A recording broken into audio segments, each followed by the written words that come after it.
Hello, I'm Pastor Tim Holscher, and thank you for joining me. I am continuing to look in the book of Romans at how God helps us as Christians become stable. And we are looking particularly at a new section here in Romans where I believe that Paul is helping believers who are stable, who have matured, who are, as he later is going to say, strong in the faith, how they can be a positive part, a positive participant in helping those believers that are still weak in the faith or are still struggling or are not stable. And so we saw yesterday in verse 1, present your bodies because you realize you're dead to the sin nature, you're alive unto God, so you don't present it to the sin nature, you present it to God to use, and in this case, using with other believers to be of help. And then that brings us down here to verse 2, It says, and do not be conformed to this, not world, but age. We do not have the word cosmos, we have ion. And I think a lot of my understanding is I think our English Bibles translate it world because I don't think that they understand or appreciate exactly what Paul means by an ion. These periods of time during which God's demonstrating something about his character. But he does so oftentimes by contrast. And I point out contrast because the present age, he says in Galatians 1:4, referring to Christ, who gave himself on behalf of our sins in this way then that he might rescue or take us out, remove us out from this present evil age. And the word that he uses for evil, this word paniros, it's something that's not the way it's supposed to be, but it spreads. It wants others to be involved in it, and it's the present evil age. So this is this age that he does not want us to be conformed to. In fact, Ephesians chapter 2, he says in verse 2, he says, in which our trespasses and sins, in which you once walked, following or operating according to or by the standard of the, not course of this world, but the ion, the age that is characterized by this world. In other words, we allowed this age to set the parameters. Now, what does that mean that we allowed the age to set the parameters? Well, I think if we go over to Acts chapter 17, we maybe get a little glimpse of how this plays out. Now, Paul is in Athens. And in Athens, there was philosophers that he actually states there, and I thought I'd marked it, but I can't find it right now. But he says that these people spent nothing but trying to hear some newer thing. It's not just a new thing. It's actually a comparative, a newer thing. We want a newer thing now to debate around. In other words, rather than coming and arriving at truth, it's always, well, let's get a newer thing. Let's get a newer thing. They're always reevaluating and doing new things. Not surprising because we live in a world where this still goes on. It's still the characteristic of this age. And when they listened to Paul preaching in Athens, their evaluation of what Paul is that Paul was a pseudo-intellectual. Now, the Greek word is like a seed picker or a seed word. And it had the idea of a person that went around and picked up little bits of what others were saying in terms of, as these people would look at it, their philosophies and teaching. And so then they spouted some of this off, and it made them sound intellectual. But they're not really intellectual. They're just using a few of their words to impress others. So that's the way they view Paul, as though he's a faker when it comes to his preaching. And then they say that he seems to be a preacher of, now notice, foreign deities. And it's our word, we get our word demon from this, but it is a plural. And so it's foreign or strange deities. Now, why do they say deities plural? We would think he's preaching Jesus. Wouldn't that be singular?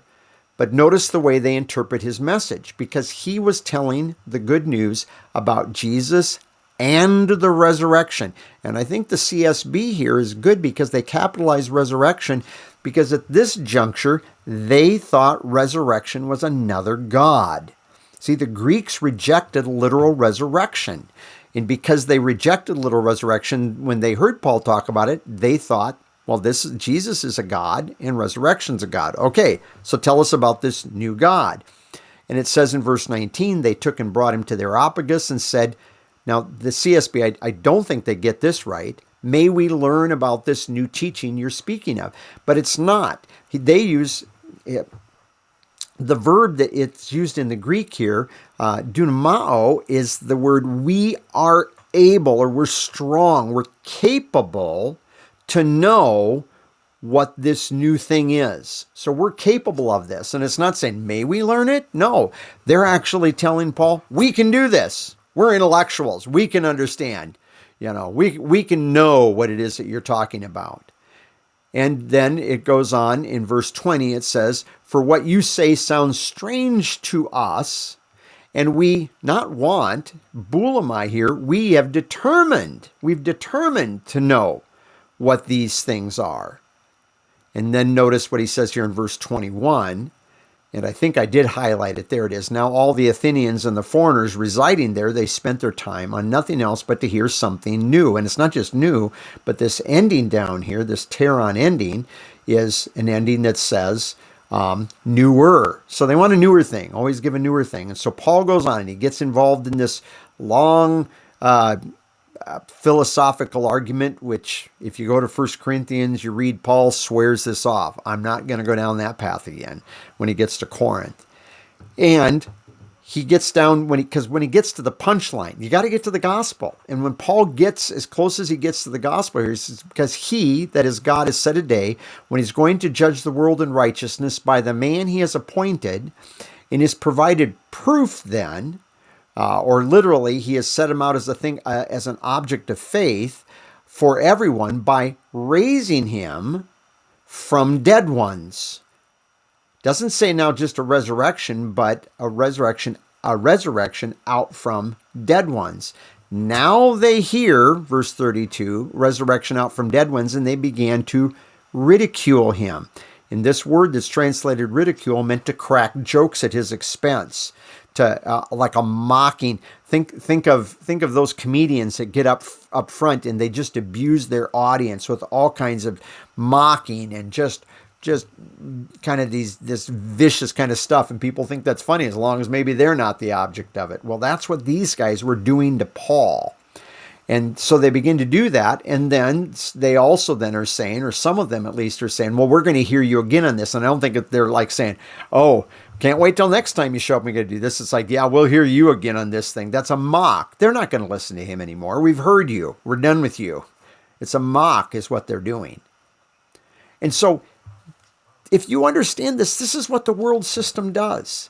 The world system wants you to conform. And if we go back over here to Romans 12, this word that's translated conform is built off of this word schema here.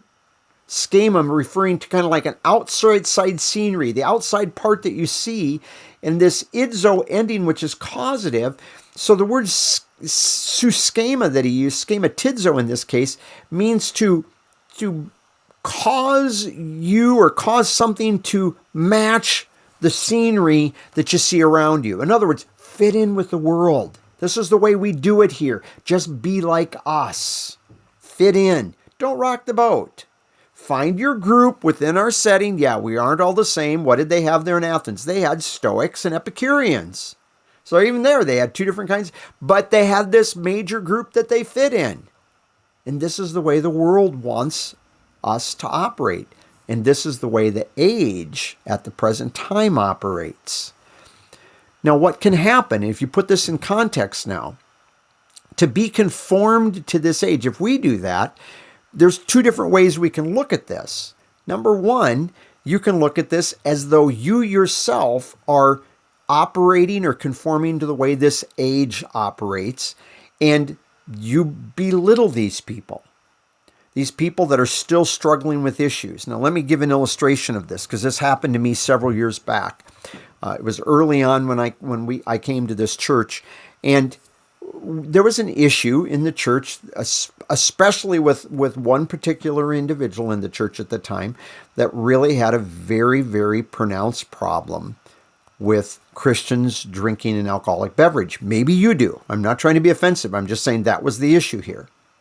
And So therefore, I meet an individual from another church that they know about some people in our church, and they asked, how are those people doing in the church? And I said, they're there, and we really appreciate them. And they said, well, are they doing these certain roles? And I said, they're not at the present time because, well, they think that drinking alcohol is okay, and we have some other people in the church that they're not okay with that. And so at the present time, we're just trying not to push that issue. And this other individual, I can still remember it to this day, and that's almost 30 years, close to probably 25, 30 years ago. This person just simply says, you are still hung up on that. Just very sarcastically, very demeaning. You're hung up on that. Well, you know what? For some Christians, that is an issue. Like it or not, some Christians have things that are issues for them. And it's not easy for them to let them go. In fact, I'm convinced belittling them, or we could go over here to 1 Corinthians chapter 1 and entering into some sort of a wise or philosophical debate, because these are related to the age, or being a scholar. I've done Bible studies on why drinking alcohol for Christians is not absolutely wrong. It might be wrong for some Christians if they have a problem with it. But if a Christian doesn't have a problem with it and they're not flaunting their liberty, I think the Bible says it could be okay. And then there are those people that want to debate. And so you could sit down and you could have a debate with these believers that are weak in the faith, or these believers that aren't stable. And you know what? None of those things are going to cause them to be stable. They're not going to be stable because you've given them a good philosophical argument. They're not going to become stable because you gave them this in-depth researched article that you have written or put together, or Bible study, whatever you want to call it.